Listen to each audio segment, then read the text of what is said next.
Thomas the Tank Engine wouldn't stop being a nuisance. Night after night, he kept the other engines awake. "I'm tired of pushing coaches. I want to see the world." The other engines didn't take much notice, for Thomas was a little engine with a long tongue.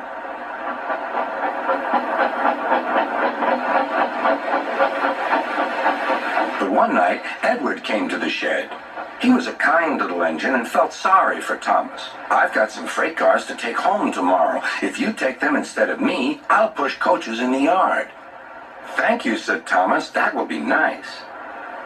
Next morning, Edward and Thomas asked their drivers, and when they said yes, Thomas ran off happily to find freight cars.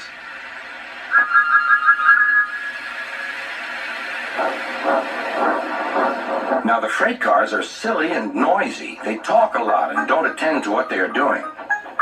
And I'm sorry to say they play tricks on an engine who is not used to them.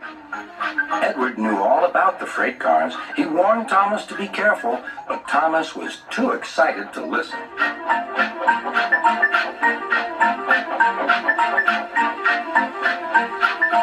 The shunter fastened the coupling, and when the signal dropped, Thomas was ready.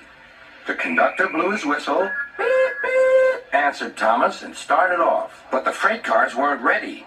"Oh, oh," they screamed. "Wait, Thomas, wait." But Thomas wouldn't wait. "Come on, come on," he puffed. "All right, don't fuss. All right, don't fuss," grumbled the cars.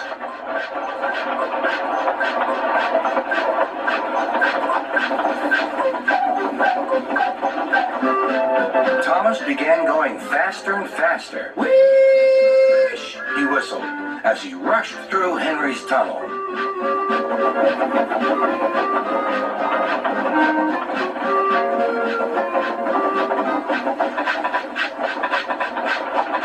"Hurry, hurry," called Thomas. He was feeling very proud of himself. But the cars grew crosser and crosser. At last, Thomas slowed down as he came to Gordon's Hill.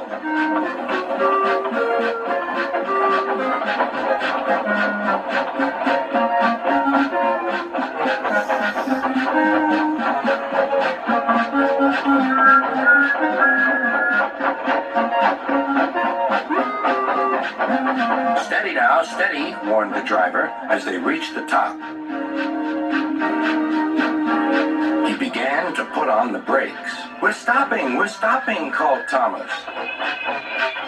"No, no, no," answered the cars, bumping into each other. Go on, go on." Before the driver could stop them, they had pushed Thomas down the hill and were rattling and laughing behind him.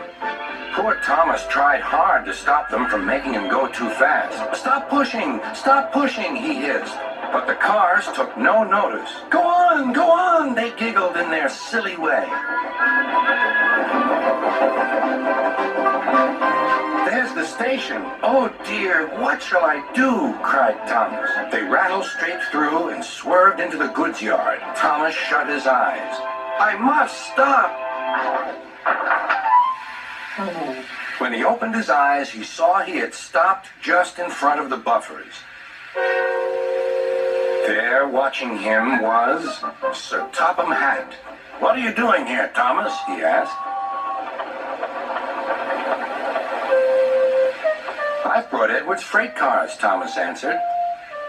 "Why did you come so fast?" "I didn't mean to. I was pushed," said Thomas. "You've got a lot to learn about freight cars, Thomas. After pushing them about here for a few weeks, you'll know almost as much about them as Edward. Then you'll be a really useful engine."